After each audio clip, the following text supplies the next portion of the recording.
Good level there. Good morning, Your Honors. Thank you for your time and consideration this morning. The presidential transition teams are instrumental in executing the statutory command to transition power from one administration to the next. And it's vital to our democracy that this transition happen in a way that's peaceful and efficient. Now, the DC the DC District Court, not surprising, has recognized recently in American Oversight that knowing who participated in these transition efforts is squarely in the public interest, as contemplated by FOIA. It informs the public about what its government is up to.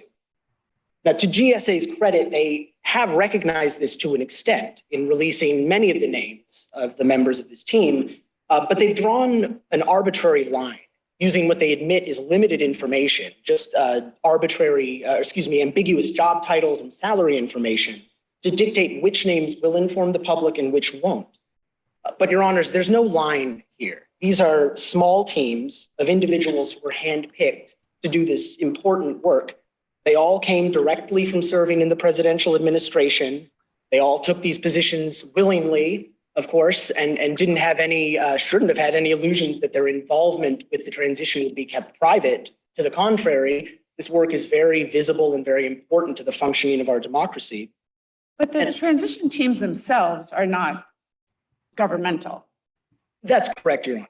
And that goes to drill down on what the public interest is here in understanding their activities.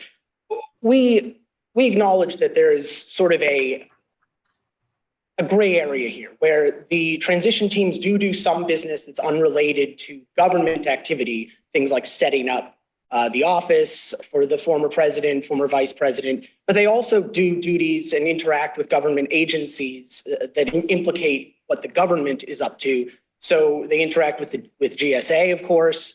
In this particular transition, there's been a lot of reporting on their interaction with archives and whether documents got to the right place or were not returned. So they do. You all apparently agree that there is a private interest here. Is that correct? That's correct, Your Honor, though.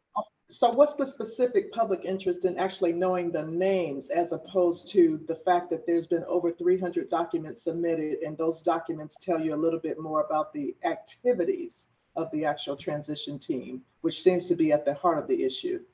Right. Thank you, Your Honor, for that question.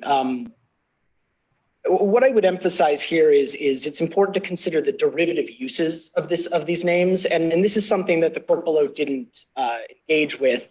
In a lot of these cases where a plaintiff is asking for names, whether that be a list of, in Gilman, they were asking for names and addresses of people along where the border wall was going to be built. These names, as the Gilman court recognized, they're just a starting point in a lot of cases. So, it's a little bit misleading to say for the court below to say, well, these names tell us nothing. Well, on their face, they might not, but that's the starting point for investigative reporters to. But what's the limit? You make a distinction between low-level and high-level persons in terms of their actual functions and responsibility with respect to the transition team. Well, I think it's perhaps not very useful in this case to look merely at job duties. In the first place, I would say that GSA hasn't demonstrated that the job duties were low level. We don't know what the job duties were. But on top of that, every indication is that all of these team members had great exposure and access to those at the highest levels of government. Specifically, I draw your attention to GSA made a supplemental production about a year ago to show that Cassidy Hutchinson was one of the team members. And as we know from her January 6th commission testimony, she had intimate knowledge of the activities of the highest executives in the days leading up to January 6th. So this is my question. What is the limiting principle? Because the derivative use, anyone who was privy to her supervisor's communications with GSA, who filed documents that may reveal things about the archives or GSA, someone who is filing clerk could have derivative use, as you say, to a journalist. So on that reasoning, and could be very useful. So on that reasoning, the public interest always overcomes the privacy interest. And I'm skeptical that that's right. Sure, and I think we'd acknowledge that there is a line somewhere. I would posit that in this case, we're over the line because we're talking about people who didn't merely, I mean, at least all indications are that they weren't just, to use your example, filing papers. You know, these were people who were in direct communication with, you know, the president, with his chief of staff. You know, But the question is, I think, in what role? And, you know, the government has said somebody like Cassidy Hutchinson, who, you know, has publicly spoken as someone who followed and was interested in the events going on around her. Well, that shifts her from being a more administrative person who's there to make things run to someone where the privacy interest wanes and the public interest outweighs.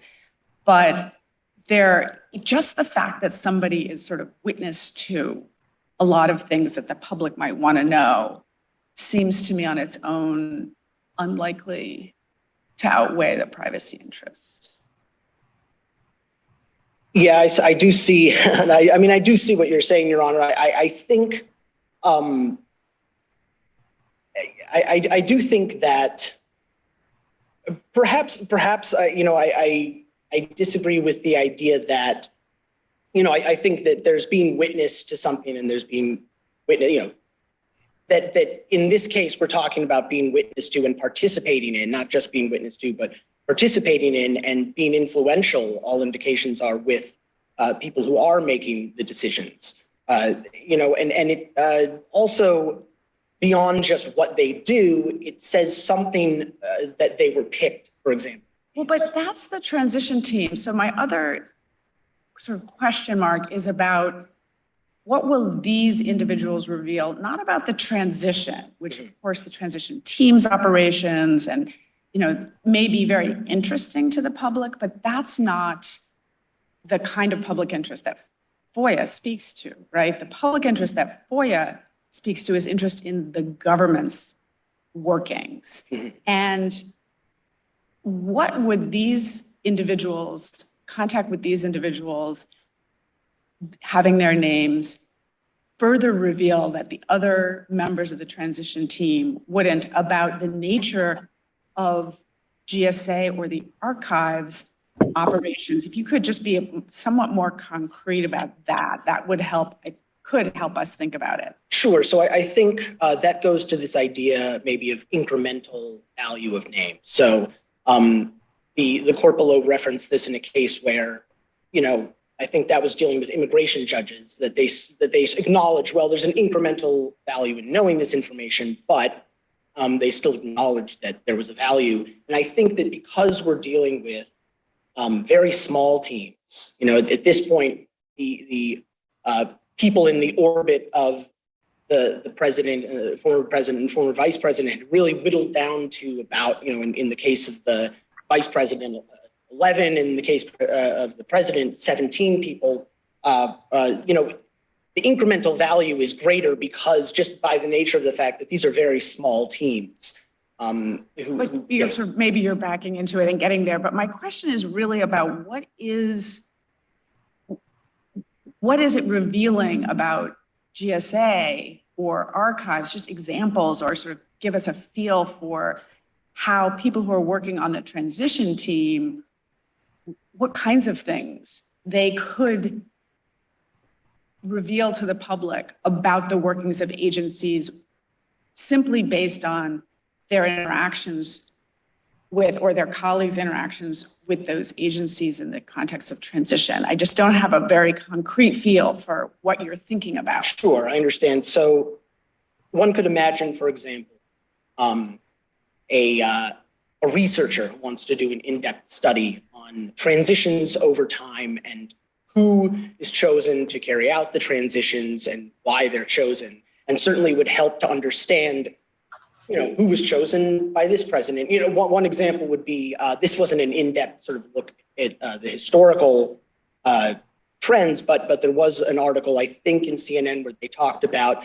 it's interesting that these particular transitions, they chose to spend a lot of money of their allotted budget on personnel versus, space and equipment.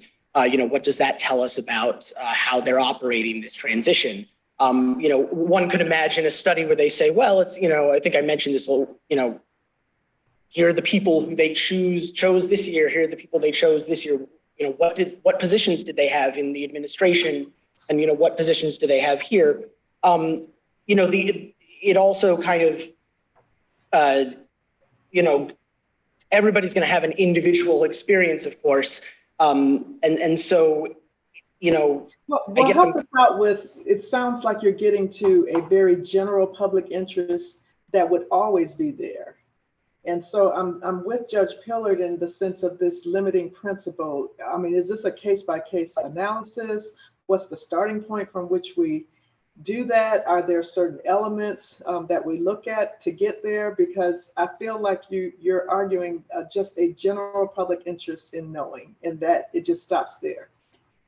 I would argue that there's both a specific interest in knowing more about this transition team because of the unusual circumstances surrounding it. But I would say that there's just generally an interest in knowing who is on transition teams in general.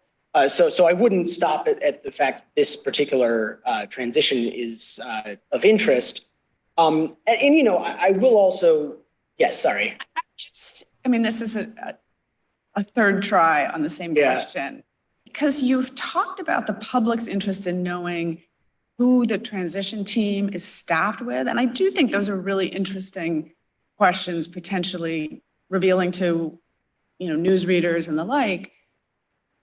But my question was really about the governmental entities, the FOIA covered entities, and what the identities of these lower level transition team members could, as you put it, incrementally reveal about how GSA interacts with a transition team or how archives supports a transition team.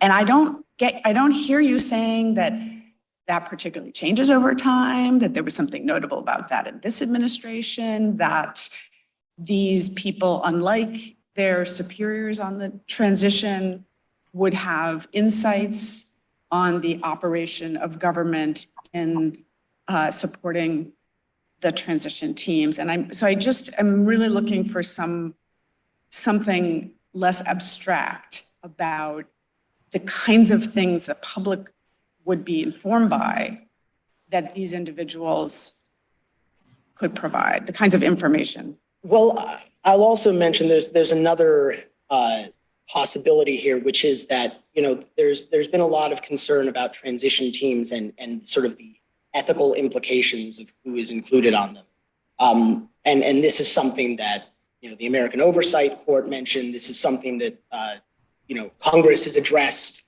in strengthening the ethics requirements for transition teams. And obviously it's raised by various, complications that have arisen in this particular transition. And so just as a general matter, there's an interest in making this information public about who is on this team, and generally, to use the sunlight is the best disinfectant, that this is information that should be out there, because the activities of this team, while they are not a government body, while some of their activities don't relate to the government, a lot of what they do does relate to the government, and it relates to things that could implicate national security in certain cases, or it could implicate the functioning of the incoming administration. So even as just a general matter, making it public knowledge, who are these people that are carrying out this? GSA does not pick who is actually on the team. The former president and vice president do. So again, back to this question of kind of this causal connection. Right. So I think there's an interest in understanding who the president and vice president wanted to be on this team. Because, you know, in their brief, GSA makes a distinction between, well, once they're out of office, they're not government officials anymore. But of course, they pick the team when they're still in office. And they decide, they shape, how is this transition going to look? Who do I want to bring with me from my office to do this transition work? And that might say a lot about how they envision the transition or how they, you know, intend for it to go. Are documents relating to that presidential choice subject to FOIA? So that's you raise a good point, Your Honor, which is that the president's, you know, their office is not subject to FOIA. But I'd point to Lardner, which was a case in this circuit. And in that case, it dealt with a list of pardon applicants, specifically pardon applicants who were unsuccessful. And one of the points that the plaintiff in that case made is that, you know, knowing the names of these people who were denied clemency tells us something about what the executive was thinking about. And the court acknowledged this as a legitimate interest in government activity. Even though the executives, any documents that the executive created in deliberating on this would not be subject to FOIA, the court recognized that understanding that thought process through looking at this list of names who denied clemency versus those who were granted it. And presumably that's sought by a FOIA to the Office of the Pardon Attorney or someplace in justice, so it falls under FOIA as opposed to seeking directly from the White House. And here the effort is to seek from GSA similarly to try to indirectly get at the information. You mentioned the ethics situation, but my understanding is that the former president or vice president are the enforcers of ethics on the teams, not the government. That's true, Your Honor. And isn't that by statute? Yes, that is. And that is absolutely true, Your Honor. And I think the interest is more in sort of they are watching the ethics, they're self-enforcing their ethics rules. And so I think it's certainly beneficial to the public to also have a view into this, to sort of have a watchful eye. As a policy matter, the public knows what GSA and archives and any other parts of the executive that are interacting with the transition team, what their role is in enforcing ethics on the transition team, and that is nothing. Mm-hmm. And so one could go forward with policy prescriptions and say, well, we should have some kind of ethics oversight in an inspector general or something else without knowing more about what the government is up to currently, because the statute tells us that they don't have a role. And that could be instructive, but we know that without these names. Right. Yeah, yes. Further questions? No. Sorry, I know my time is long expired, but now, thank you. You sought to reserve time for rebuttal? Yeah, 1 minute. Okay, thank you. We'll still give you that. Thank you. My name is Myron. Morning.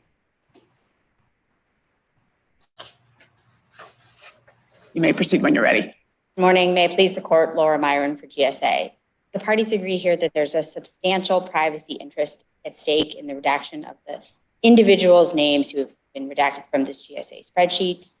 The other side has articulated no public interest that would be served by knowing the particular names at issue here. And they've said, admittedly, that the public interest is in contacting these people, subjecting them to media inquiry, digging around in their background to determine whether there are any ethical concerns, absent any evidence that such concerns or wrongdoing would be found. And that underscores the strength of the privacy interest that's at issue here. That kind of fishing expedition just simply cannot outweigh a substantial privacy interest. And that is sufficient to resolve this case, as the district court did. Although GSA did reveal the names of other staffers, and they presumably would have the same privacy interests as the individuals whose names have been withheld. Yeah, so if I could just walk through what GSA said in its declaration, what GSA did. So GSA said, as a general starting point, all of these individuals have a privacy interest in this particular information. They also said that there's no asserted public interest in knowing what the government is up to that would be revealed by releasing this particular information. But for some individuals, their either role as a public figure or their voluntary disclosure of involvement with the transition or with the former president has diminished their privacy interest. And then for some people that their roles sort of changed that particular calculus. And the plaintiffs have sort of suggested that there's a line drawing problem at issue here. Of course, the district court did not rely on that particular distinction and need not rely on it in order to affirm the district court's conclusion that these particular names that have continued to be redacted were properly withheld under Exemption 6. There's at a minimum sort of no suggestion that the redacted individuals' names were high-ranking officials of the transition team. Presumably GSA knows the nature of their roles and status. Yes, Your Honor, but I guess the point that I was suggesting is that even if you thought that GSA had not drawn the line in the right place, that wouldn't compel the disclosure of information where there's no suggestion that they're at a minimum not high-ranking officials, and where there is a substantial privacy interest that would be further underscored by the fact that the plaintiffs' asserted public interest is to contact these individuals, to subject them to immediate inquiry, to... Does it matter that any of the other individuals might have been in contact with any sensitive information? In other words, we're not want to draw lines by title or necessarily salary, but is there any other connection perhaps that would require these individuals to be revealed? Plaintiff certainly hasn't articulated one, Your Honor. And again, they haven't articulated any reason to think that knowing the names of these individuals would reveal any information about the activities of the transition team, which of course aren't subject to FOIA. All of GSA's records and information that it has about its contact with the transition team has been released. Just to follow up on Judge Child's question, if the archives was seeking to recover and retain all presidential records and the transition team is facilitating the transition of the former president out of office, and, you know, as we know from what's public about the Florida case, sometimes very low-level people were involved in handling records that the archives had requested. So why is that, in the context of this case, not enough to call for the disclosure of these names? Well, a couple of things, Your Honor. There's no, and plaintiff has certainly not been able to suggest in any way that knowing the names of these people alone would provide any information about the activities of the transition. He's not saying alone. He's saying if we knew their names, we could find them. Sure, we could talk to them. And I think that, as I said, underscores the strength of the privacy interest at issue here, because what is at stake is the admitted intention of both the plaintiff and presumably other news and other organizations to contact these individuals, to dig around in their background with the idea that they might be able to find something that is newsworthy. And this court and the Supreme Court have said that where, you know, the allegation is that you will uncover some wrongdoing by going on this kind of fishing expedition, that you need to meet a very high standard to show that the information in question would in fact lead to support that investigation. They've admitted that they can't meet that standard and have suggested that because the transition team is not a government entity, that the standard applied by the court should be lower. And that seems exactly backwards. Well, help us out with that GSA is in control of the information. And Judge Pillard was asking earlier about the limiting principle. So do we look at this on a case-by-case basis based on what the ask is and tie the ask to GSA's case-by-case individual analysis as to what, you know, they should actually purport to give? Yeah, to a certain extent, I think the answer is yes to that, Your Honor. I mean, Exemption 6 is a very fact-specific application. You have to consider whether there's a privacy interest in the particular information, and on the other side, what the public interest asserted by the FOIA requester is, and then you have to conduct, assuming that there is a privacy interest at issue, a balancing as the district court did, and conclude that that public interest is strong enough to outweigh a privacy interest. And that is, a fact-specific and case-specific question. Here, there's certainly no asserted public interest that would outweigh the substantial privacy interest that there has been a lot of attention paid to this transition, and that underscores the strength of the privacy interest, particularly where there's no, they haven't been able to point to any particular information that they're hoping to gather from contacting these individuals or investigating into their background. And as I said, this court has set forth a standard for when you intend to check up the government's work or things like that, and they have admitted that they cannot meet that standard. How are you distinguishing this from SIM? Well, two things, Your Honor. First, in Sims, the primary holding of the court is that the records in question are not subject to Exemption 6. And so that's not applicable here. Every parties agree that Exemption 6 does apply. But I think the sort of question of, what about, is this similar to the expenditure of federal dollars? Usually when there's a FOIA request concerning information regarding the expenditure of federal funds, because the federal government has an interest in, obligations in ensuring that the spending of those funds is done either in connection, with statutory and regulatory obligations, or whether, the entity in question is carrying out a function of the government in the government's stead. You don't have any of those circumstances here. The transition team is expressly by statute not a government entity. The employees in question are not government employees. They're not subject to any of the disclosure, financial disclosure, any requirements that government employees are. In answering Judge Child's question, I wasn't sure that I heard it. I thought you mentioned the content of the FOIA request, and the FOIA request here was framed as seeking information about government expenditures.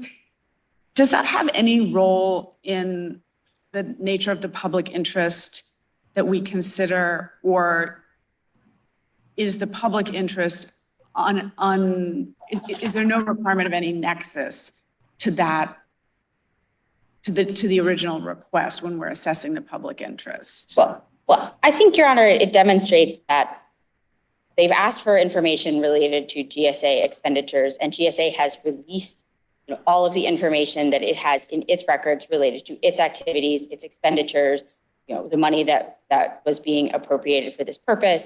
The GSA has also, sort of outside the context of this FOIA request, released lots of information about its, connection to the transition team related to this particular transition on its website and other places. And so the question before this court and the question on which the district court correctly affirmed the withholding is whether there is a substantial privacy interest in the particular redacted information, which here is the names of these individuals in this particular spreadsheet, and whether that is outweighed by an asserted public interest. And plaintiff has been unable to articulate an asserted public interest in this information that would outweigh the substantial privacy interest in question. I'm not sure you answered my question, which is what is the government's position and what is the law on whether we evaluate the public interest in any way, any public interest in information, or is there any role or limitation that's imposed on our assessment of potential public interest by the fact that what they originally saw was expenditure information? And I think the answer is there's no nexus requirement, no limitation, but I just wanted your answer on that. No, I don't think there's a nexus requirement, particularly between the FOIA request and the asserted public interest at the point that you're considering the appropriateness of the redaction. But there certainly is a nexus requirement between the asserted public interest of the FOIA requester and the Exemption 6 consideration, because you have to consider what they're saying that they're intend to do with the information, what that information will reveal about what the government is up to.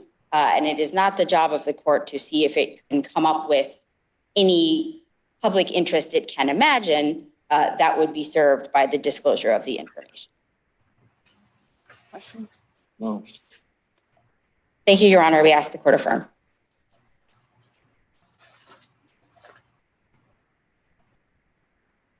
Mr. Betway. We held you up here with lots of questions, but we will give you the 1 minute for rebuttal.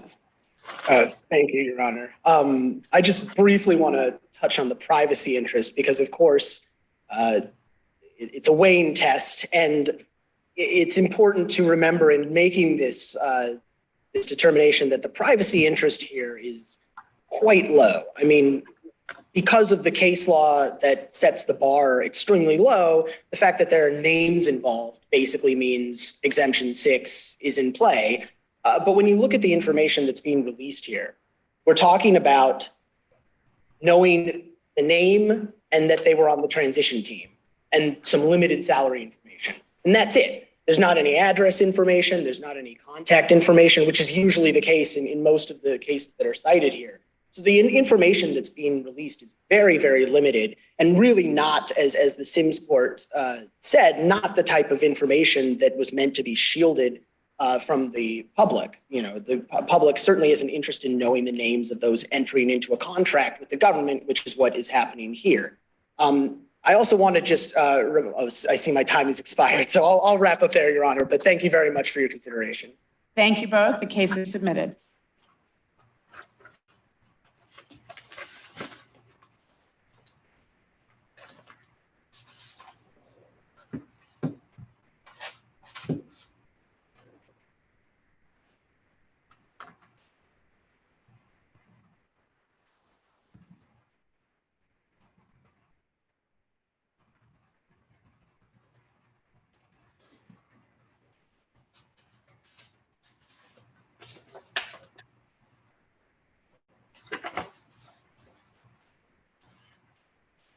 Case number 23-5020, Row 1 Inc., doing business as Regenerative Labs, appellant versus Xavier Becerra, Secretary of Health and Human Services, solely in his official capacity et al. To Gallagher for the appellant, Ms. Lopez for the appellees.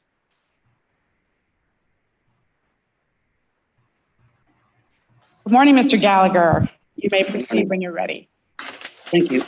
May it please the court, Patrick Gallagher from Duane Morris on behalf of Appellant Labs. I reserve 2 minutes for rebuttal. This case is about the government's failure or refusal to engage in notice and comment in adopting a substantive legal policy for the Medicare statute. All Regenerative wants in this case is the opportunity to have that notice and comment process before enactment of a policy or regulation. Starting from the language of the statute, Section 405H. Congress did not adopt a statute barring any action under the Medicare statute. I am mystified, Mr. Gallagher, by the request for rulemaking. And maybe you could help me understand just very practically what rule your client is seeking, because I understand that it's the company's position that initially the February policy should have been done by rulemaking, and it wasn't. But that claim, I mean, that policy, and at least according to CMS, it's been rescinded in their letters saying that. So surely your client doesn't want a rule saying what the initial February letters said.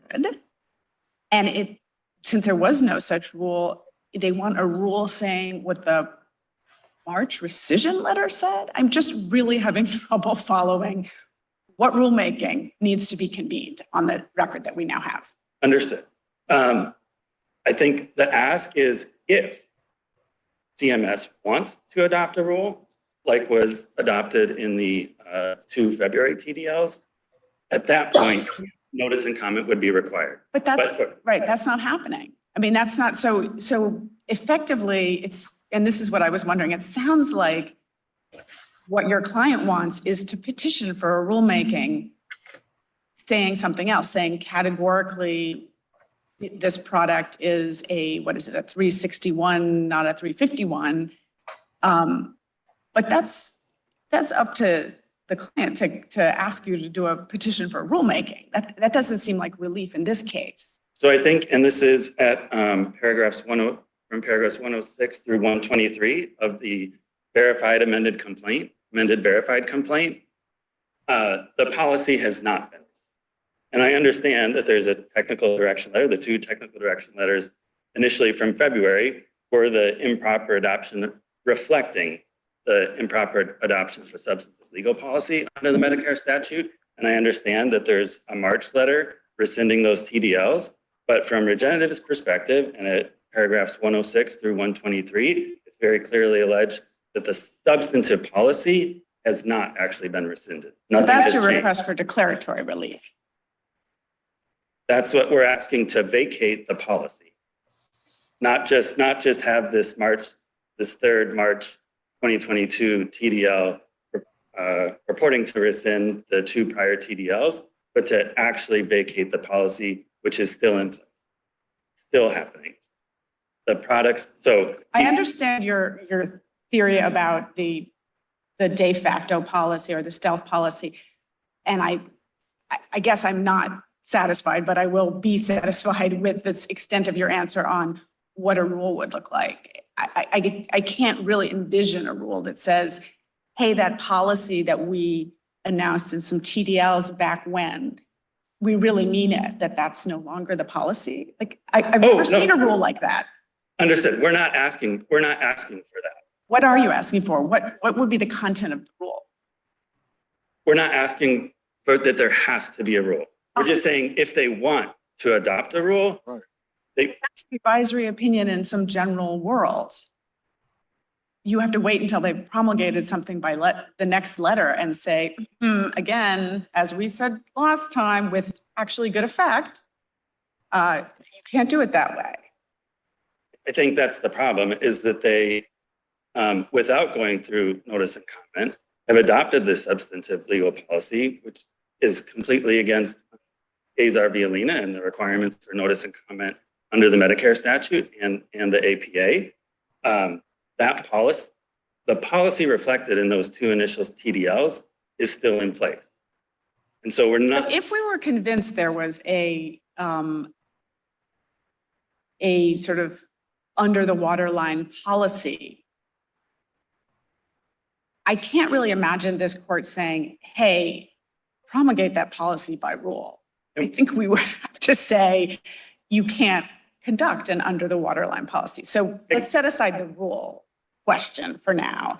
And your argument that there's no requirement to present the claim to the agency, including to wait for a proxy, someone who wants reimbursement to present to the agency. That's the gravamen of the rest of your complaint. That is a second part of the argument.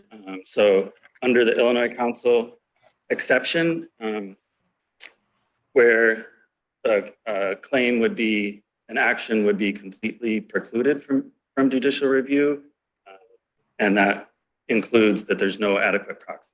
There's two reasons there's no adequate proxy here. First, just the fact that nobody knew about these TDLs until Regenerative filed this lawsuit. So providers who are in a specific geographic location are looking at their own MAC or their specific region. These statements start coming out on the internet that look like informal guidance. It does not look to any of them like something that is an edict from CMS, a direction from CMS nationwide. Regenerative, through interactions with distributors, interactions with providers, and some interactions with MACs, and looking at what the MACs were putting out on the internet, suspected that there was more to the story, and so filed the initial complaint in the middle of March of 2022. And it was only after that complaint was filed that the TDLs came to. Second point is providers and beneficiaries do not have the same ability and willingness to pursue this claim related purely to process, that if the government wants to promulgate a policy, they need to go through notice and comment. And in fact, in the manner in which these statements have come out from the MACs, calling into question the safety and effectiveness, improperly calling into question the safety and effectiveness of Regenerative's products, and going so far as to suggest they're perhaps illegally marketed, providers have zero incentive to push back against CMS, they go to other treatments and other therapies. And But as I understand the CMS, what you allege to be the CMS de facto unstated policy contrary to their retraction letter is something that applies categorically to this whole class of products. it applies categorically across this whole class of products. So when you say someone would substitute, they would substitute a product that is not one of these. Correct. So by way of example, this policy impacts amniotic and placental tissue-based products, HCTPs. Providers can look to cortisone shots, anti-inflammatories, and surgery. Surgery is an alternative that providers look to. Surgery costs 10 times more than this. Orthopedic surgeons have no problem doing surgery if Medicare is telling them you can't use these products. Isn't there a case pending right now where there is another party pursuing the claim that you'd like to pursue? You're No, saying, and part of your argument to deal with the no review at all test is that there isn't anyone else who has an incentive. And yet there is a case now with someone on your side of the claim saying exactly what you said, no one would have the incentive to pursue. So, I mean, that's evidence against your position, isn't it? I don't believe so. I'm confused about the discussion so far. I didn't think this was about notice and comment so much as we should be able to get past this block on the agency's enforcement type action. In other words, the agency taking an action that adversely affects us. So in the traditional sense, we have standing because we're the ones who are really hurt. The problem with you is under the statute and the case law, we've said if it's under the Medicare Act, unless you can show you have no way at all, you can't raise the claim, right? I mean, isn't that? No, so if I can address your first question, I think you're referring to the STEM Labs case. Yeah. Where they do have a provider and they are pursuing a different claim. You're saying they're not raising all of what you'd like to raise. They're not raising the specific cause of action that we are raising. That you want to be able and the to raise. reputational harm that Regenerative has had. You got a statutory bar against your being able to challenge the way you'd like to be able to challenge. I don't believe there is because the language of Section 405H is limited to a cause of action to recover on any claim. And under Illinois counsel, Justice Breyer was very, very careful to, at page 14 of the opinion, go through the types of actions to recover on any claim. It included claims for money, claims for other benefits, claims for program eligibility, claims to contest a sanction or remedy. That's what was at issue in that specific case. 405H doesn't apply if it would mean no review at all. That's what you're fighting. You have That's to be the able Illinois to, counsel exception. yeah, go ahead. But I think additionally, Illinois counsel does not go so far and can't, because it's not what the statute says, is to say any cause of action under the Medicare statute is barred. It has to be a cause of action to recover on any claim. And Justice Breyer's list, and he's very careful, and he had 4 colleagues who thought that in that case they were going too far in applying this bar. It's limited to causes of action where it's talking about what you're getting at is the payment of money. And what we're asking for is just the opportunity for notice and comment if the government chooses to implement it. You're arguing not that the contractors are misapplying the reasonable and necessary standard. You're arguing that in fact, they're just automatically denying all the claims. That is correct. And that's paragraphs 106 to 123 of the amended verified. And the most plausible factual allegations for that are what? So there are specific examples that have been pled where MAC representatives said that it is automatic. And that was very soon after the rescission letter.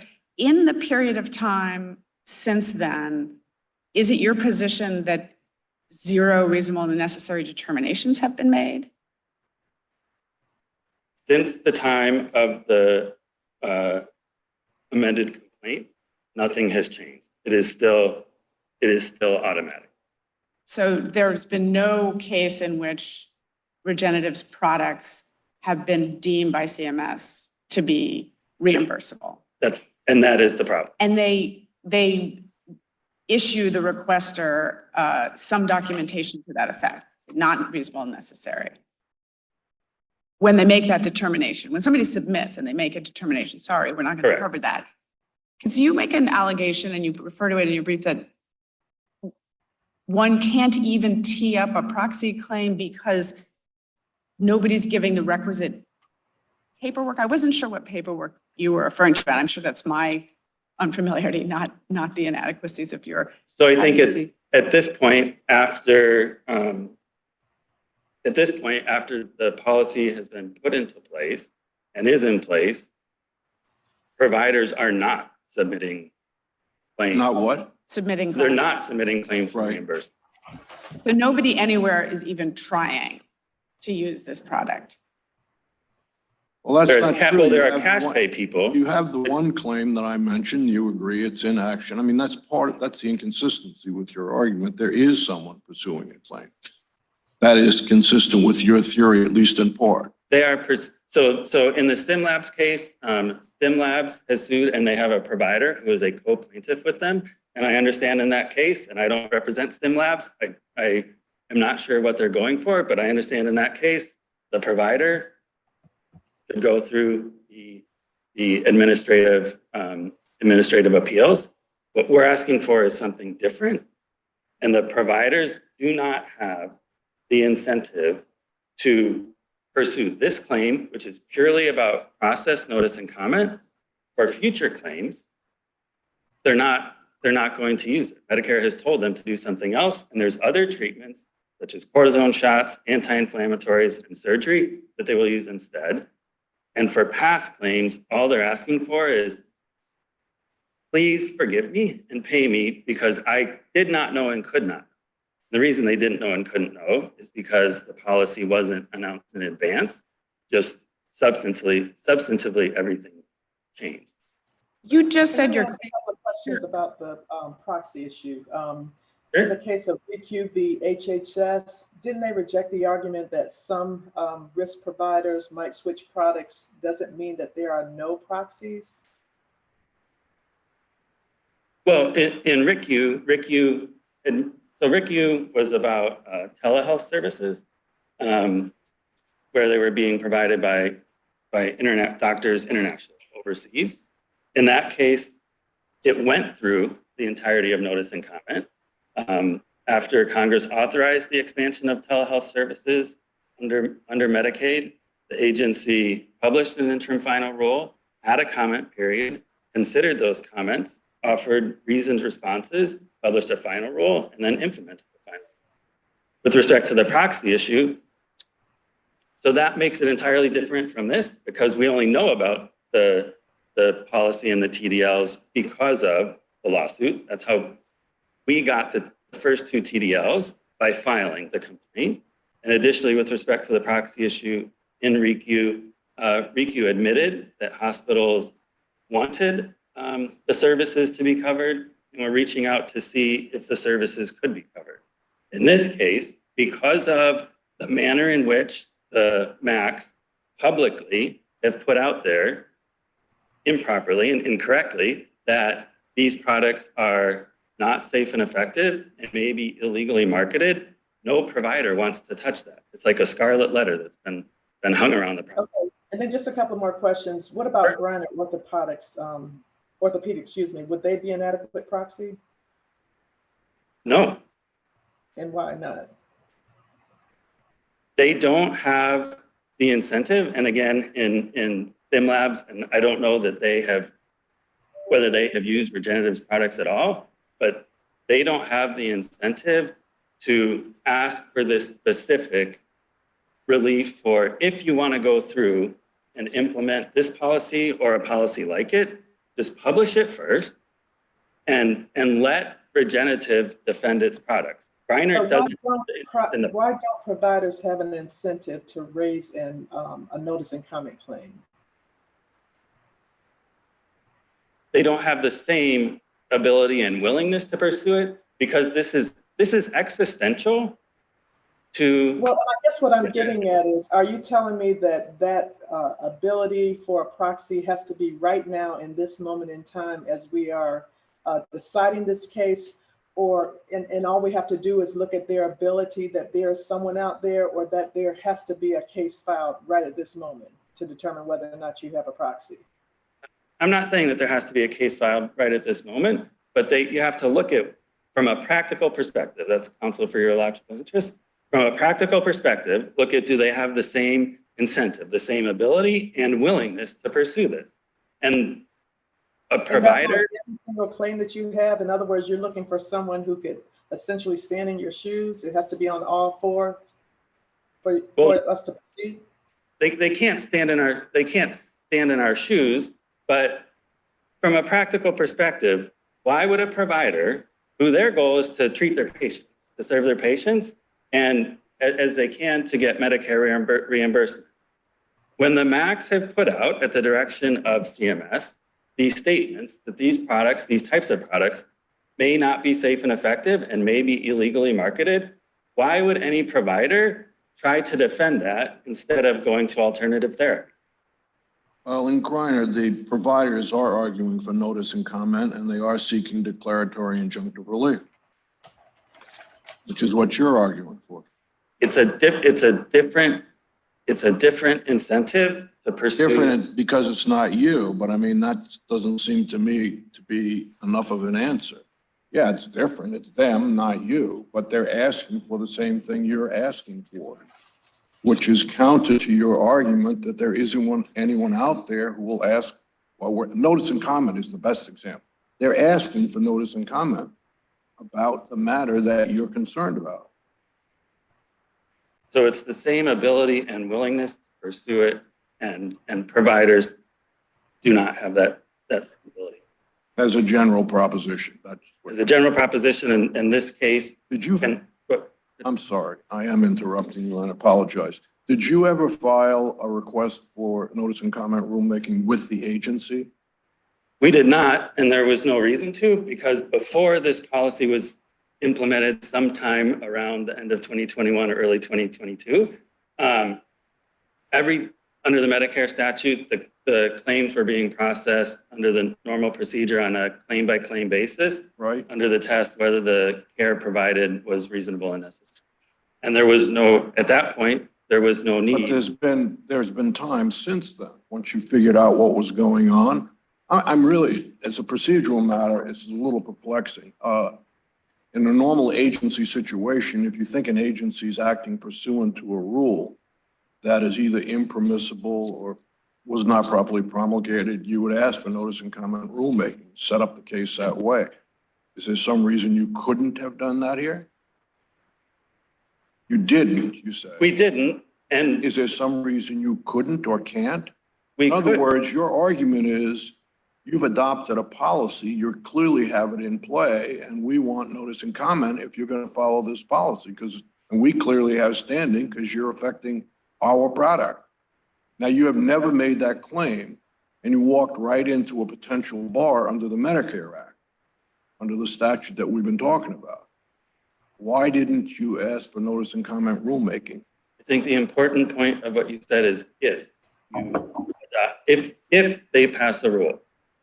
Regenerative would be more than happy to go back to before the policy was implemented, where each claim. But your premise is they do have the policy. That's the reason you would assert when you were asking for notice and comment. And then the agency has an obligation to respond. Now, they may say, we're not giving it to you because we don't have a policy or whatever, and then you would have review on that. That's in the normal course. You would be able to get review and say their denial, it's a tough standard review. Their denial of our petition for notice and comment rulemaking is bogus because they do have a policy.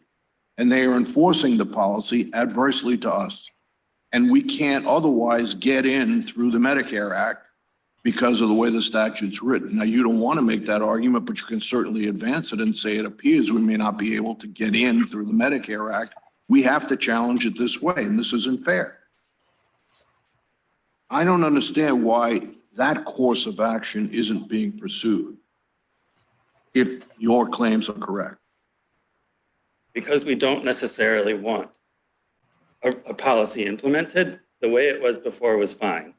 When it was on a case-by-case basis. I understand, but the argument would be then whatever it is you're doing, there should be a policy that you shouldn't be doing that, or a rule that you can't do that.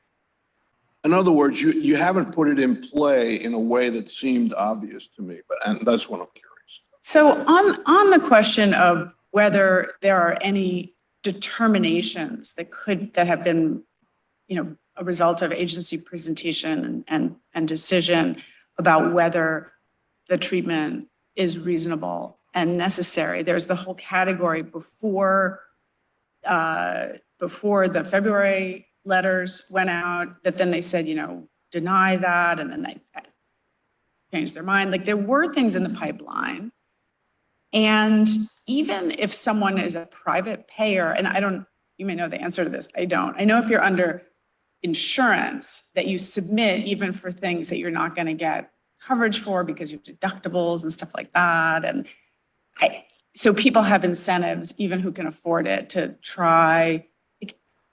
But the incentive is to try and get the claim paid. Yeah. The incentive is not to challenge the notice and comment and say, if you want to adopt this policy, CMS, you need to take it through notice and comment. And that's even where if the a provider. Practitioner who had been using this before, had some skill in it, it was part of their business. You're saying nobody cares about it enough, they just walk away. Their incentive is to try and get, so for the instances where they use it, because there certainly were instances where before they knew that this policy was being implemented, it was being used, and then those claims were denied. And then nobody's been in touch with them to say, actually, now it's back to the way it was? Well, it's not back to the way it is. No, but they know that. They've said formally that it is, and that's something you want them to hold true to. So do they not know that at least facially, CMS has said, we're actually doing case-by-case reasonable and necessary? So I believe they know that, but they know that the policy is still to automatically deny. And in part, that's, through paragraphs 106 to 123 of the complaint, providers tend to be cautious about these types of things. Many were cautious initially, but then before they jump back in, they reach out to the MACs to see how will this be handled. And what they've been told is it will be automatically denied. I mean, your incentive argument it's not unstrong. I don't know. You understand the concept. It's a compelling type of an argument because you're the one who's directly taking the hit, and you may or may not have other folks in the market who will pursue the claim for you. I understand. And apparently, and I can see why a lot would not if there are alternative products. If there's somewhere else they can go, why are they going to fight over reimbursement for your product when the agency's not going to pay it? That's what you're saying, right? Yes. Yeah, I mean, that's a compelling argument to me. It's like, why am I going to waste time? If there's medicine B instead of A, I'm not going to fight for reimbursement on A. I can go to B. And that's what you're saying. We're the ones being damned, and the agency says it's changed, but it really hasn't. But I still come back to, I don't understand why you haven't attacked the failure of rulemaking in the direct way in which it is often done, because that's what you're claiming. There is a policy that has become de facto a rule that's impermissible in the normal course, and we want to challenge it. But there's a way to do that, and you haven't done it. And you walked right into the Medicare Act's bars, which are very difficult.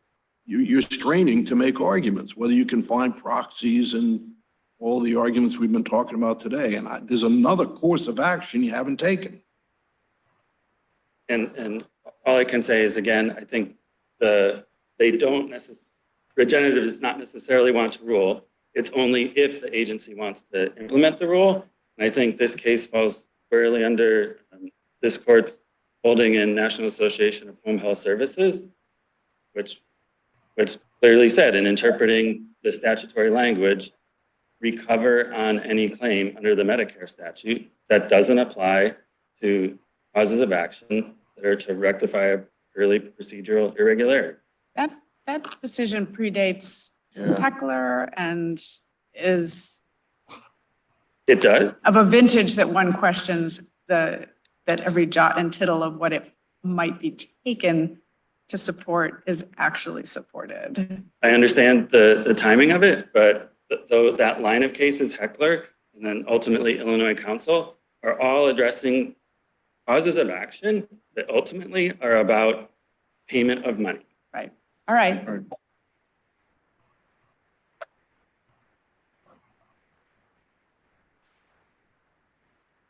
Sorry, it'll just take me a moment to get this going on myself.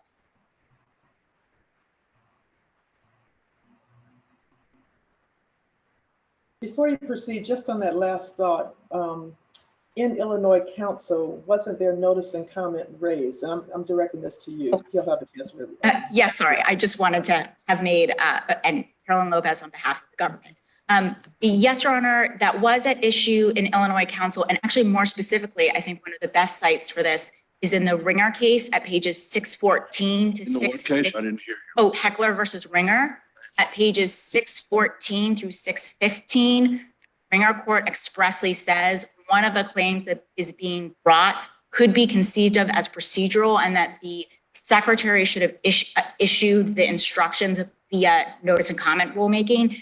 And in Ringer, the Supreme Court squarely held that that was the sort of the procedural, substantive labels don't matter. Those all are subject to Medicare channeling. And that really does tie back here. When you look at the complaint, so the Ringer language is this inextricably intertwined language, which of course this court is well familiar with the Medicare channeling and the preclusion of review provisions. When something is inextricably intertwined with the agency action that requires, in this case, channeling, you can't forego channeling. And here, the complaint really makes quite clear that it is inextricably intertwined from start to finish. So the injury is that now many providers aren't being, allegedly now that many providers are no longer being reimbursed for Regenerative's products. That's JA 132, paragraph 135. And then the so-called procedural challenge also is quite clear at bottom about reimbursement. So there, JA 134, paragraph 141, the description of the challenge is that the problem is that there was, quote, a blanket denial of coverage for Regenerative's products without proper rulemaking. So quite clearly, inextricably intertwined again. And then as we've been discussing today, of course, the relief that they ask for is a request to vacate the policy, which separately, as we've been discussing today, is moot because the policy is no longer extant as per the third letter. And to seek a declaration, and this is at JA 135, that Regenerative's products, quote, should be reimbursed. And so quite clearly, this is all part and parcel with the reimbursement question. Ms. Lopez, does the government have any role or any burden to show by affidavit or otherwise that adequate proxies do exist once Regenerative has alleged that circumstances that they believe and that, let's just take for purposes of the question, that support the notion that there are no, nobody has the incentives aligned with theirs to pursue a claim? I want to be very careful here to caveat what I'm saying, which is to say that it is true under Counsel for Urological Interests that in the rare and in what this court described as unique circumstances in which there have been sufficiently specific allegations that the beneficiaries and providers' interests are sort of diametrically opposed to that of the council's members.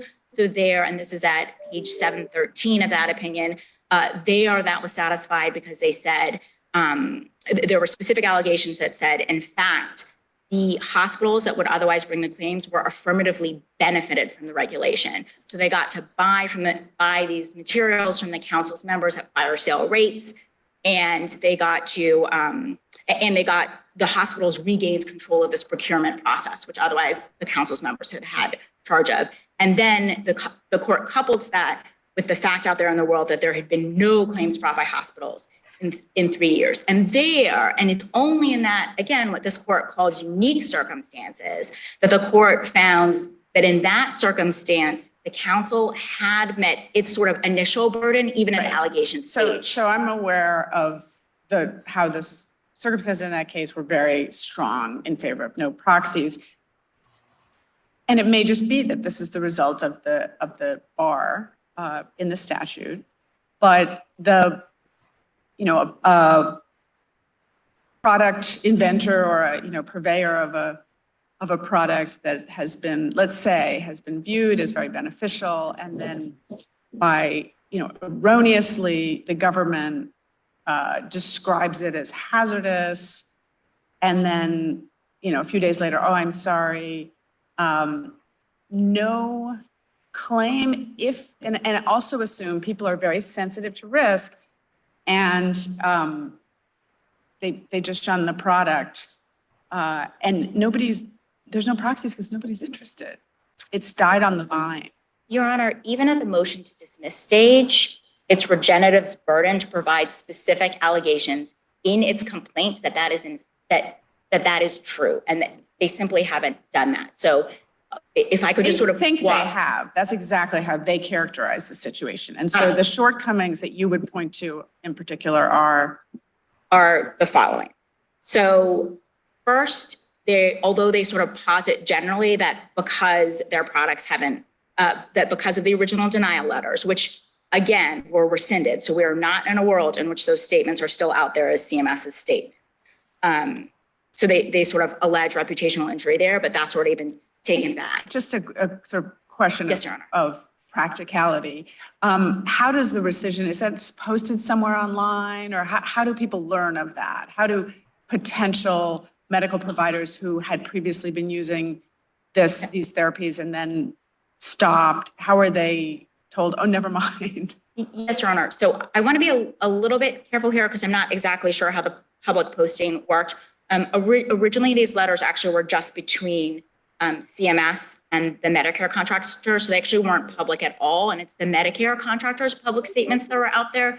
These technical direction letters actually only were released to the public as part of Regenerative's litigation. And so it's sort of a little bit funny to then. And presumably the retraction was also part of that public record and part of that litigation record. And again, that third letter instructs the Medicare contractors who had posted notice to folks that they were going to stop reimbursing for these types of products. They instructed the Medicare contractors to remove any of their policy language, and also to rescind any educational materials that might have sort of been along those lines. And then, so just to return to Your Honor's question about sort of why the government thinks that Regenerative's complaint doesn't meet that really high threshold met in counsel for urological interest, which is sort of the trigger for when the government may, in those unique circumstances, need to submit a declaration.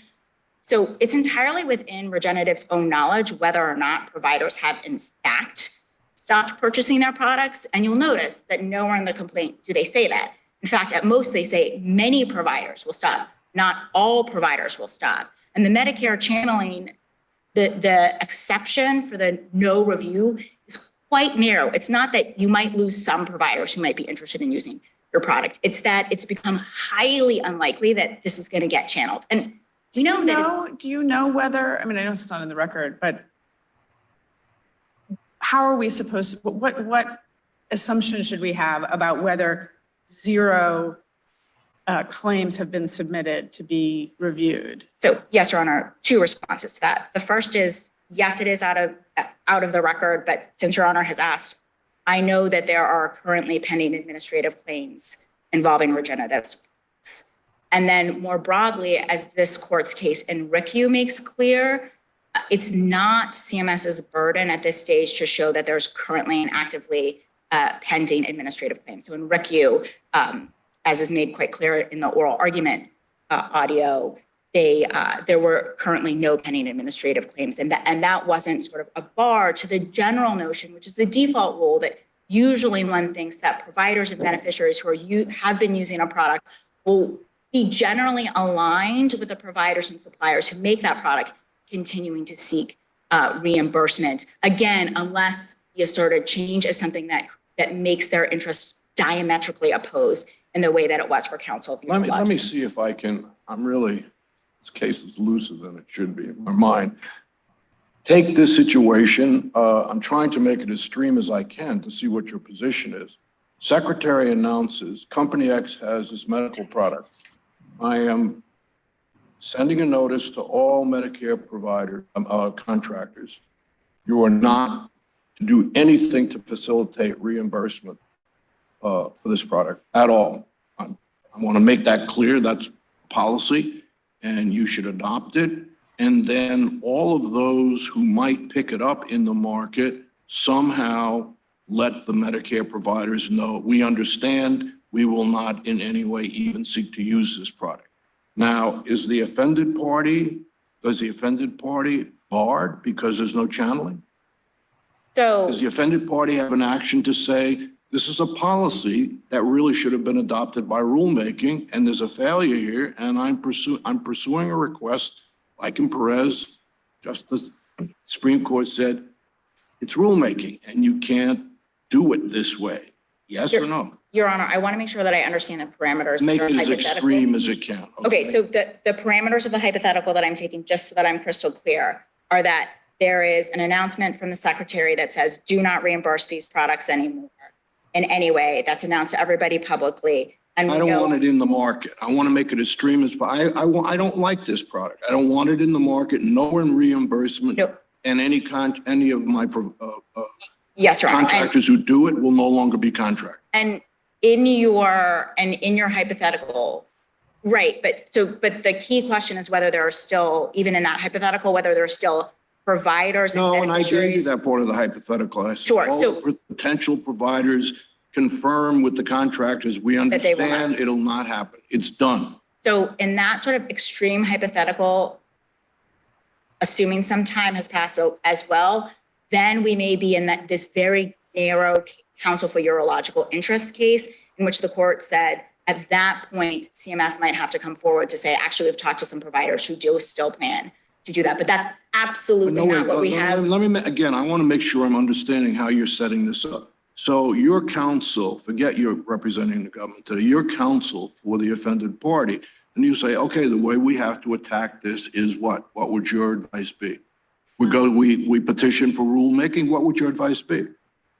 Well, Your Honor, I'm afraid I can't take off my government hat, but I'm being deadly serious. I need to understand the parameters. I need to understand the limits of Your Honor. Well, so they could do what STEM Labs has done, which is to coordinate with the providers and beneficiaries who are filing claims and doing exactly what you're supposed to do in Medicare channeling, which is to present these issue and concrete claims. So in Greiners, we've been discussing earlier, there's the exact challenge that the plaintiffs in that case say that there's a shadow policy and that it hasn't been issued by rulemaking, and then it needs to be issued by rulemaking. So we know from the context of this particular case that it's possible to do those things. So regenerative could avail it. Position. I'm sorry for interrupting. They're in a tough position because what they're saying is you've done a thing by rulemaking, not by rulemaking, that should have been done by rulemaking. We have zero interest in a rule. So we can't say, if you're going to do that, you have to do it by rulemaking. That's not in our interest. What we want you to do is make a rule saying we did a 180 and then another 180. Therefore, public, please understand that you should treat the status of these therapies the way they were treated before the, what are they called? Technical direction letters. The TDLs, before the TDLs. But Your Honor, the third technical direction letter already does that. This is a case that's classically moot. Right. What I hear them saying that is, we're all like this. Somebody tells you, oh, don't go to that doctor. That doctor's an axe murderer. And you think, what are the chances? But you also think, I'm going to pick a different doctor. There's just a way in which once the Once the doubt word's up. is sown, it is hard to unsow, and they can't sue the government for defamation or interference with, tortious interference with business relations or anything. But Your Honor, the answer to that isn't to file an advisory opinion that says maybe you shouldn't have issued those technical direction letters without notice and comment in the first place. I mean, Say that that's again? the boundaries. I didn't hear you. I'm sorry. The answer to that is not to file an advisory opinion saying you shouldn't have issued those first two technical direction letters without notice and comment. The agency has already, provided all the relief that might be available, and that's just sort of the limits of Article 3 jurisdiction. And again, if Regenerative thinks that there's still some sort of secret policy that's actually being applied on a case-by-case basis, we're squarely within Medicare channeling. And again, we know, although not necessary, we know from the currently pending Griner litigation, that there are folks making these exact same types of arguments. If there are no further questions, we'd ask that the court affirm. Thank you, Ms. Lopez. Mr. Gallagher, you have a minute for rebuttal. Thank you. I will be quick. On the proxy issue, the allegations at paragraphs 123 to 126 of the complaint go through what we've been discussing about there being not the same incentives. We are entitled to inferences from those, and they are the only facts that are in the record. Additionally, on the point of the proxies, that Regenerative, a manufacturer, should somehow coordinate with a provider, that type of coordination would violate anti-kickback statutes, any number of other statutes that prevent manufacturers providing from giving healthcare providers or beneficiaries those types of monetary things. So we can't coordinate with them and suggest pay their legal fees. Just to be clear, I don't think the proxy analysis assumes that that anybody would be paying the proxies. It's a question of whether it would be in their aligned interest to pursue on their own. Understood. I think the provider doesn't have the same incentive, ability, or willingness to pay the legal fees to go through the process for this specific relief. Understood. Thank you. Thank you.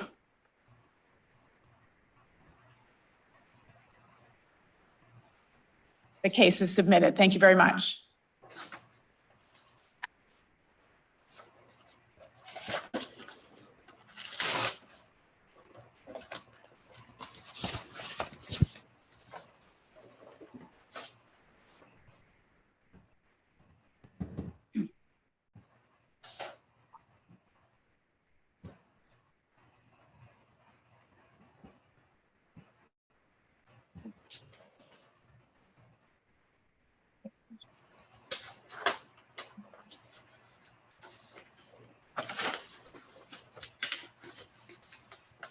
Case number 22-7073. Tanya Allegra Mills, appellant versus Anadolu Agency NA Inc. Mr. Malahi for the appellant, Mr. Klaproth for the appellee. Good morning. Morning. Mr. Malahi? Yes, Your Honor. You may May proceed. it please the court, there were two issues in this case, whether the court had personal jurisdiction over appellee Anadolu, and whether or not plaintiffs adequately alleged that Anadolu was her employer. Trial court got them both wrong. The trial court conflated those issues, but they are really separate. And the personal jurisdiction issue, based on facts which were not even tested, there is personal jurisdiction over Anadolu. Anadolu had a brick and mortar office in the District of Columbia. Ms. Mills worked in that office for about 3 to 4 months. During the time she worked in that office, she earned the wages that are at issue in this case. For personal jurisdiction, all that is necessary is that the claims bear some relationship to the acts of the forum state. That standard was clearly satisfied here. My understanding is that what the defendant and what the district court is focusing on is not the context, but as you point out, the second part, the relationship between the context and the claim. And I'm a little bit mystified about the way the claim has been briefed, because my understanding is that this is a claim arising under the DC analog to the Fair Labor Standards Act, the DC WPCL.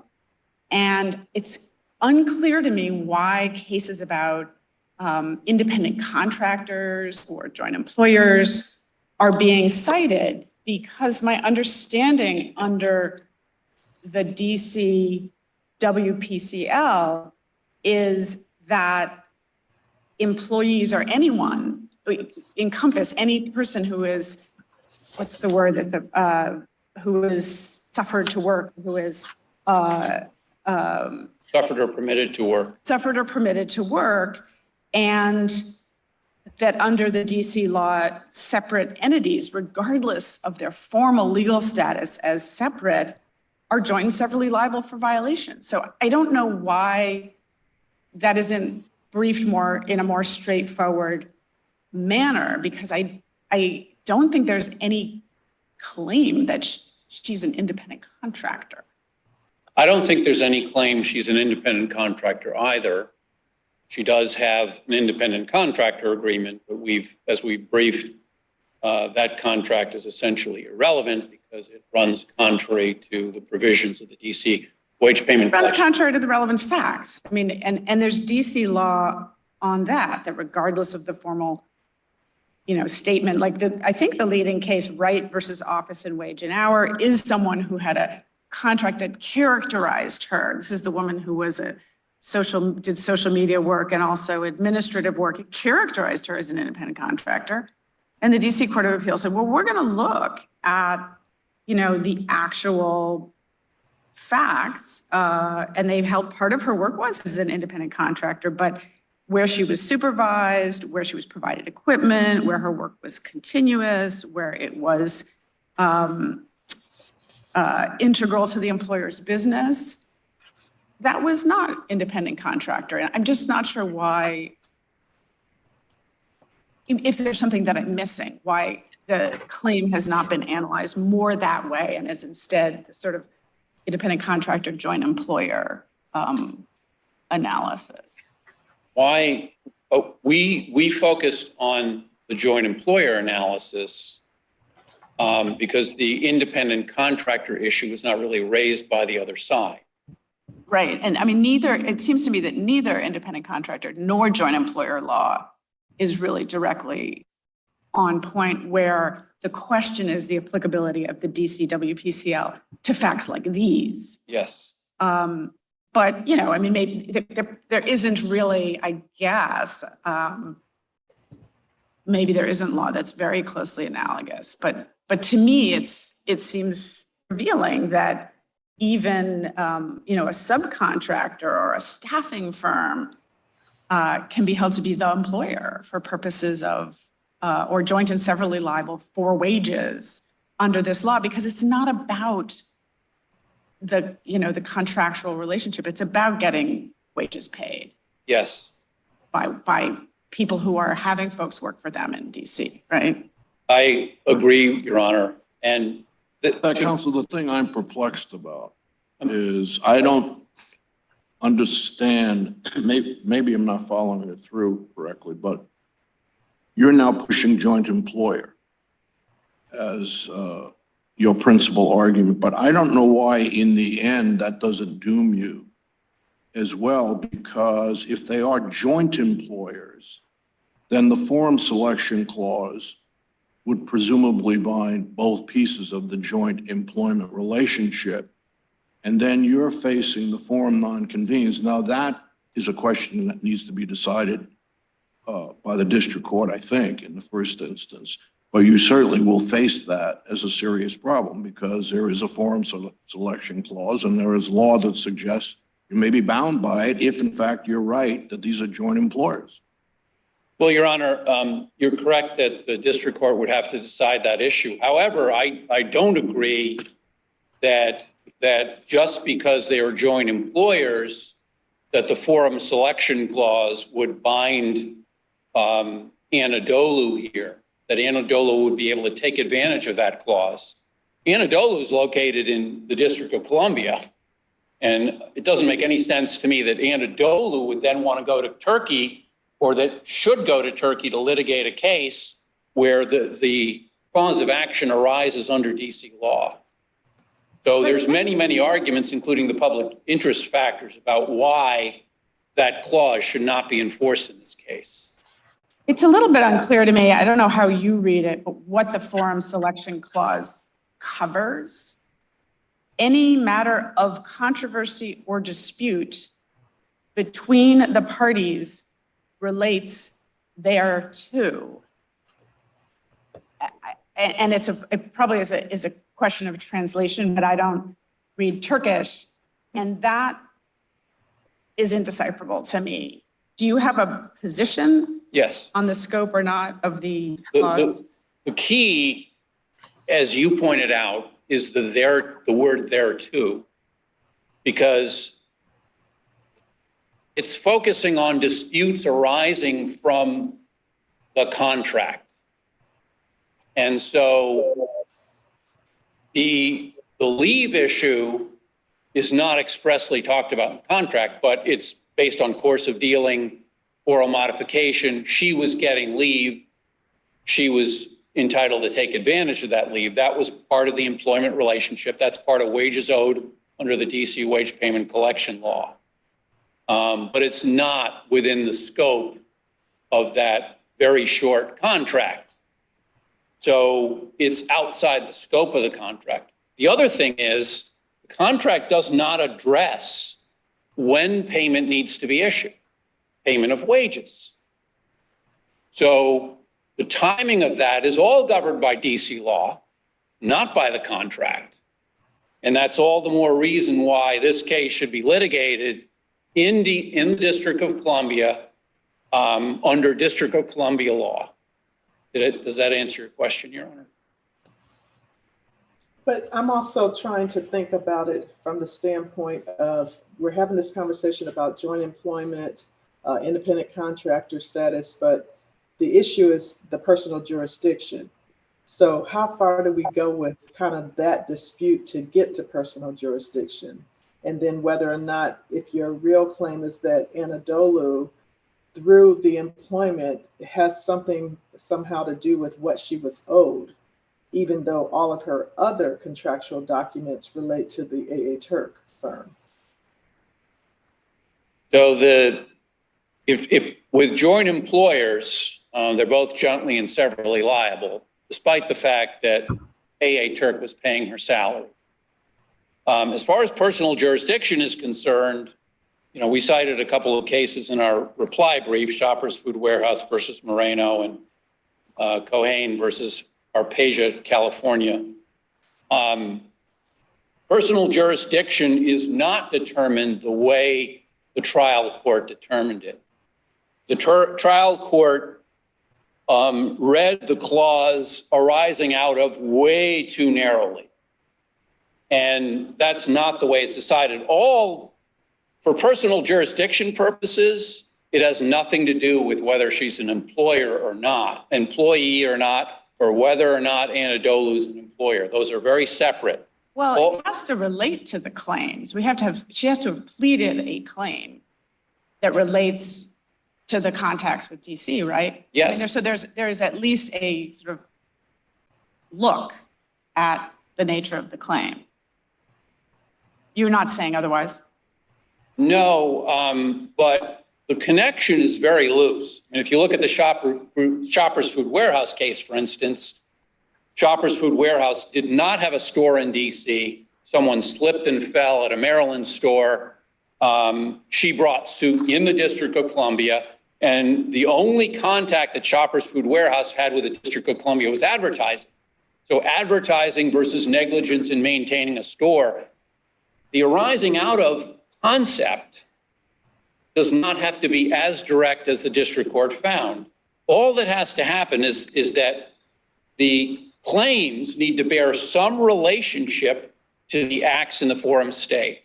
So Anadolu had a brick and mortar building in the forum state, and the plaintiff worked in that building. She worked under their supervisors. She earned the wages at issue while she was there. That's enough. That's more than necessary to establish personal jurisdiction under District of Columbia law. I'm willing to look at DC Court of Appeals cases with some deference on their construing their law, but I'm not sure about due process and personal jurisdiction as a constitutional matter. I mean, Shoppers Food Warehouse, the facts are pretty different from what we have here. So we do need to look at her claim, and we do need to see that the claim relates to the contacts in DC. Yes, Your Honor, and I believe it does for the reasons that I indicated. But, you know, something just kind of granular. If Ms. Mills is working in DC and then she wants to take a vacation day, who approves that time off? I believe that that's something that Anadolu approves because she's being supervised by Anadolu, and Anadolu is the one coordinating her schedule. So that would be approved by Anadolu.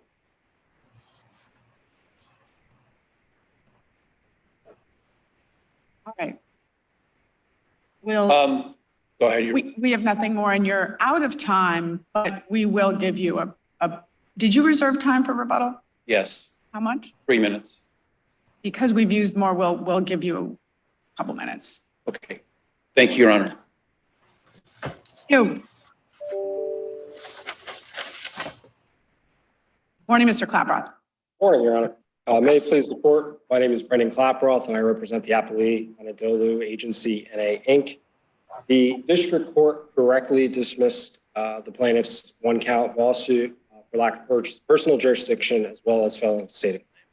So just to address the personal jurisdiction issue first. That is the only issue before us. I think the 12B6 issue is as well, but I think the threshold issue is. That opinion was vacated, and the case was remanded for the district judge to decide personal jurisdiction. He rejected the case on lack of personal jurisdiction, and that's on appeal to us. Understood. I think as we've been discussing with Mr. Malahy, that there is we need to know about the merits of the claim because the claim has to relate to the forum state contact. Okay, understood, Your Honor. So dealing with I think the issue here is, does the claim arise out of the conduct being or relate to? Or relate to. That is correct. Under the DC code, the law arm statute, it says arise out of, but then Moreno tells us relates to as well. So what we have here though is, and these are the undisputed facts, we have the plaintiff entered into an independent contractor agreement with AA Turk to perform work in Turkey.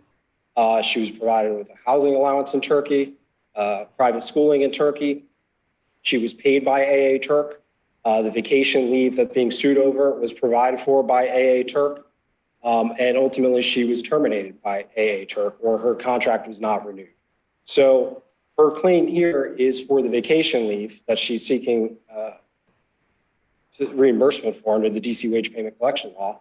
That is the claim. And all of the conduct, none of the conduct here by Anadolu relates to or arises out of her claim. So for example, even in the joint appendix 13 in the amended complaint, the plaintiff alleges that when she had questions about her vacation leave, she didn't contact Anadolu, but instead contacted AA Turk to inquire about that vacation. But I have the same question for you and perhaps better directed at you, but the claim is a claim under the DC wage law. And for obvious policy reasons, the DC law, like the Fair Labor Standards Act, isn't geared to the formal contract relationship between the working person and the person that she's working for, or the entity that she's working for. It intentionally is broader to provide an effective means of ensuring that people don't suffer wage theft or what have you. And so even though, of course, DC law honors, for example, independent contractor relationships, and other kinds of subsidiary relationships, it holds, for example, subcontractors jointly and severally liable for violations, along with the prime contractor, and even staffing firms who obviously aren't the employer are held jointly and severally liable. So why isn't it sufficient for Ms. Mills to have alleged in this case, sure, Anadolu was wholly owned subsidiary, I was working there, the leave that I want, I earned while I was there. AA Turk doesn't deny that I'm entitled to leave. They're just saying that we've sued the wrong defendant and they want me to come and sue them in Turkey, but I'm suing under a DC law. So I agree with Your Honor's assessment of DC law. The independent contractor agreement is not going to be the dispositive determination as to whether she's in fact an employee and covered by the statute. So I do agree with that. And I think, though, there's a recent Court of Appeals case, I think it's called Steinke, when to determine whether a person is an employee as defined by the statute, we look to Morrison, this circuit's decision.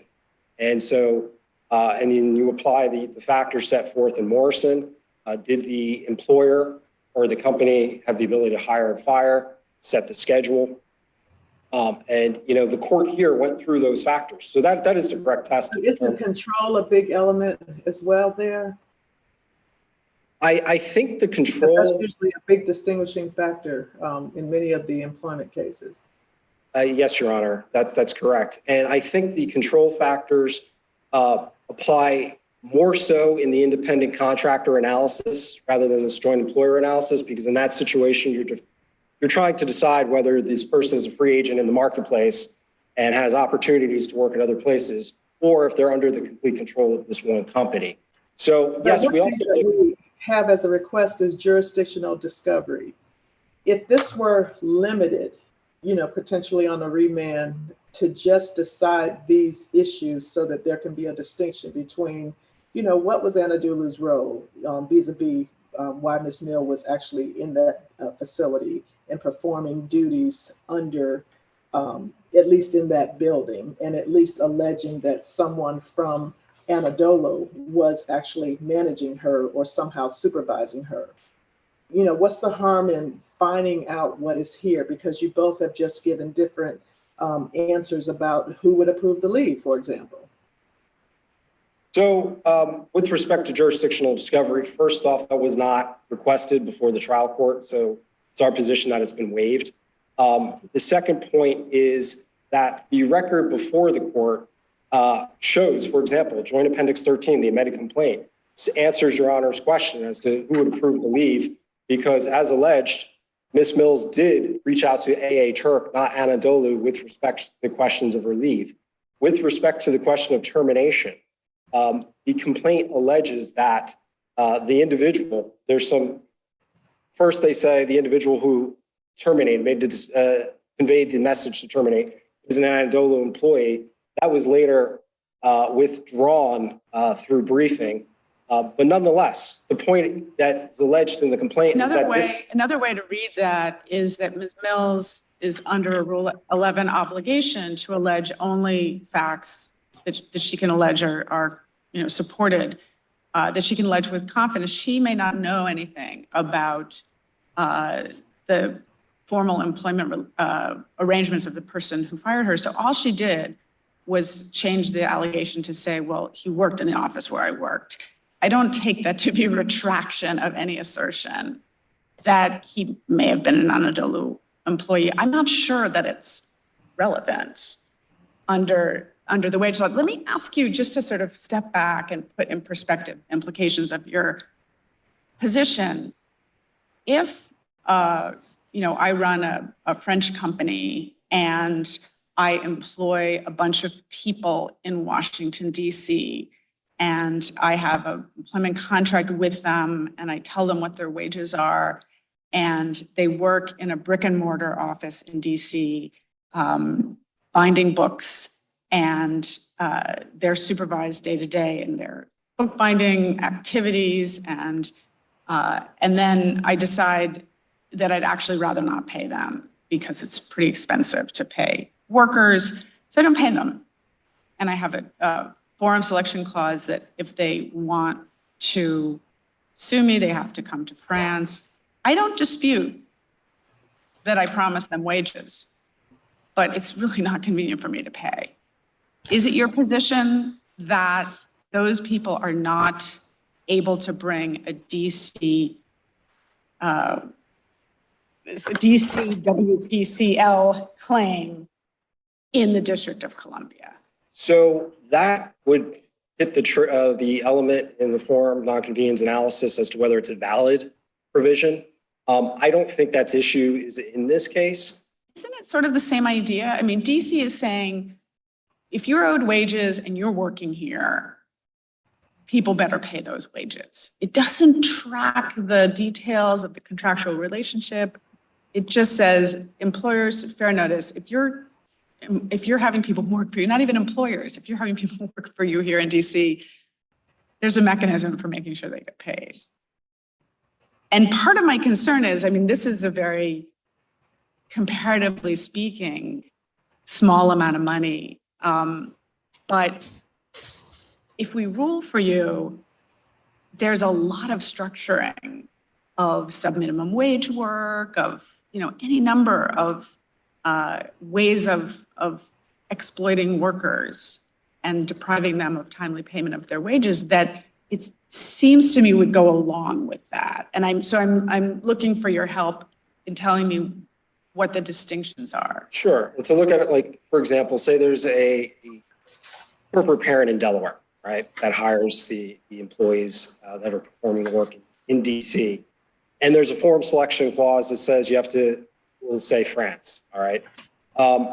In that situation, that corporate parent is still doing work in DC, employing people in DC. And I think the DC wage payment collection law would still apply regardless of the forum selection clause in that situation. But here, the corporate parent, so the claim isn't brought against AA Turk, the company is actually employing Ms. Mills.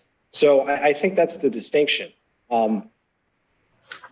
So if the forum selection clause covers only claims arising under the contract, and if this claim arises under the DC law, and if Ms. Mills sued AA Turk in DC, then AA Turk would have to come to DC. That's right. And that's, in your view, her mistake was signing a consultancy agreement that has a forum selection clause? I'm not saying it's her mistake. But I mean, in terms of her having this claim and wanting to bring it here. So I think in that situation, this is a unique set of facts because most of the work was performed in Turkey, right? The contracts are contemplating that all the work is going to be performed in Turkey. Presumably, Ms. Mills seems to be a sophisticated individual, and this was an arm's length negotiation where she negotiated things like, schooling reimbursements. So I do think, it was a voluntary and knowing choice on her part. And so I don't want to go too far down that path because AA Turk is not in this case, but I think then the question then becomes how was the vacation leave accrued? Was it accrued while she was working in Turkey or in DC? And are those considered then DC wages, which is not really the issue. She alleged they were earned when she was in DC. Based on an annual leave policy, and most of the work was initially performed though in Turkey. What is your reading of any matter of controversy or dispute between the parties relates thereto. Are there words missing? Is there a way to translate that better? This is the form selection clause on JA 35. The Anchor courts and enforcement officers shall be the exclusive authorized venues for the resolution of any matter of controversy or dispute between the parties relates thereto. We don't know relating any matter relating to what? Based on the drafting, it seems it does is maybe a poor translation, but any dispute relating between the parties, you see that a lot of times in an arbitration context. You also see arising under the contract or relating to the contract. Correct. And I think the issue here, though, is that, as far as Anadolu agency is concerned, that, the estoppel principles would apply equally because these claims are being brought based arising from this contract and her work performed for AA Turk.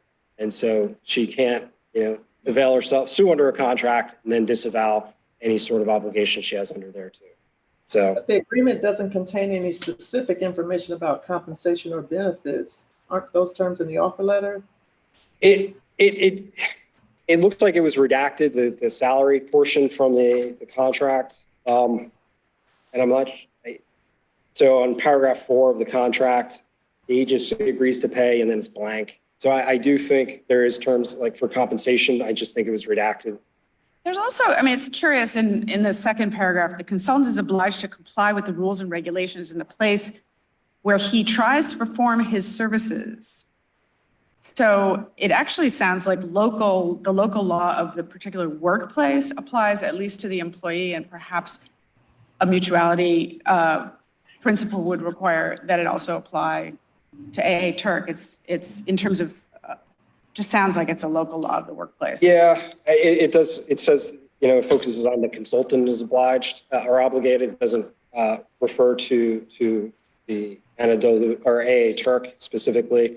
But then you also have the separate provision in the offer letter that says the laws of Turkey shall apply to the relationship. So right. If there's no further questions, I request the court. Thank you.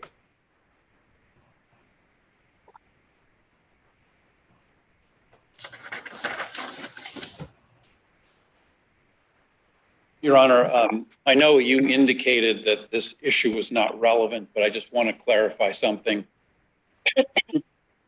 The employee who terminated my client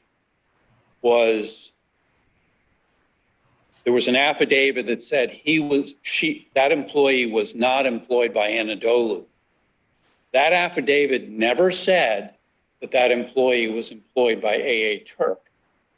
But the trial judge concluded that employee was employed by AA Turk. So there was absolutely no basis for that, and that was drawing an impermissible inference. Well, and your primary position is that on a motion to dismiss, that affidavit was erroneously considered.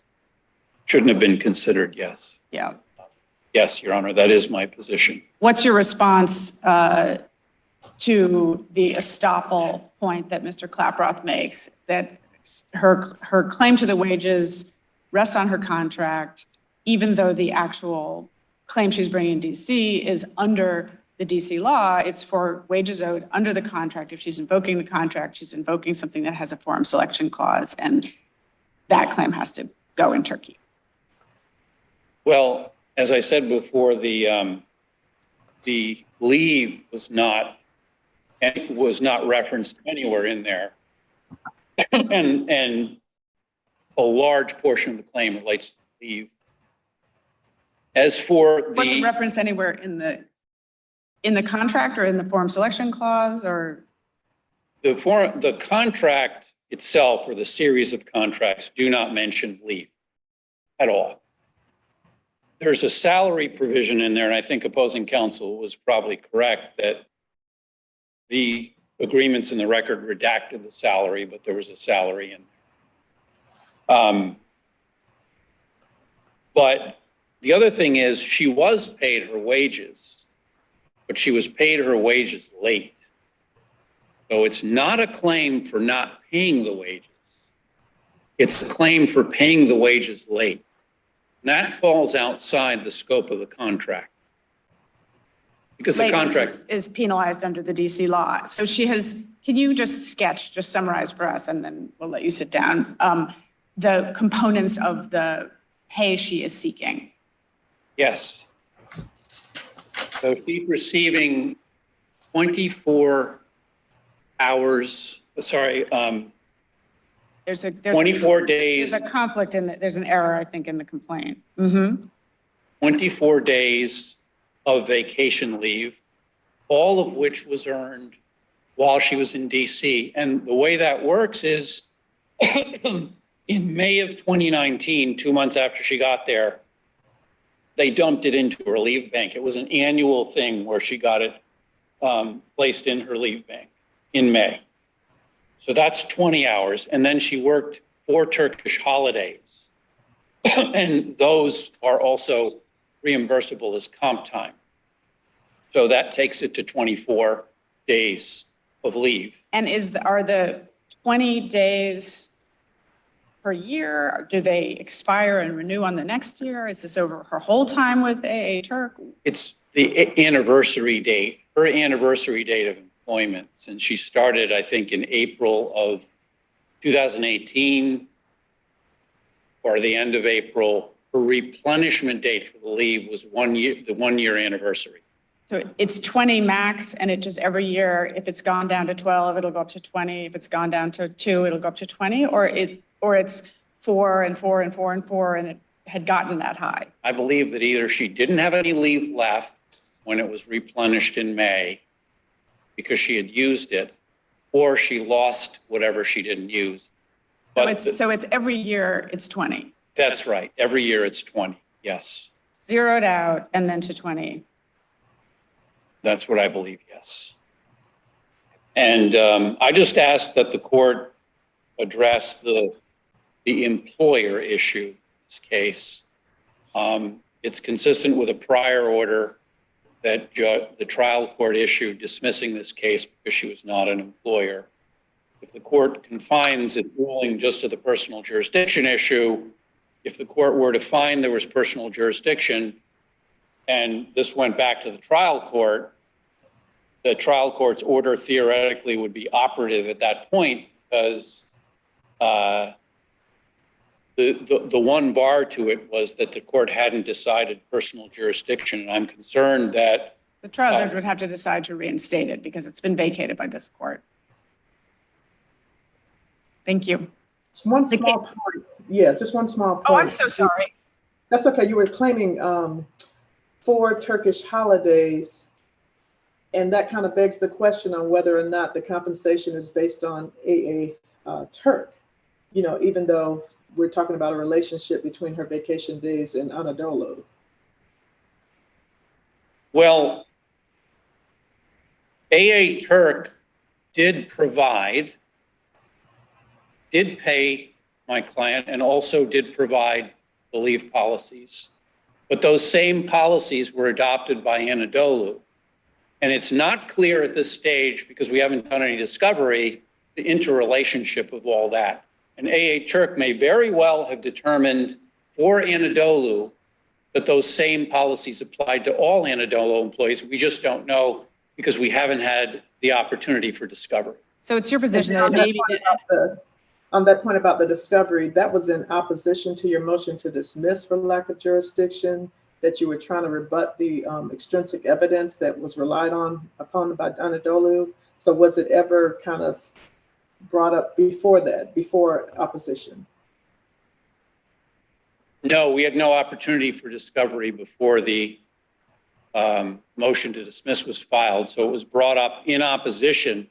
And we didn't just request discovery on the issue of who terminated her. I filed an affidavit requesting discovery, explaining what I needed, and I incorporated that into the opposition. That's all in the record. And that affidavit specifically requested discovery on the employer issue. And it outlined lots of things I needed, including depositions.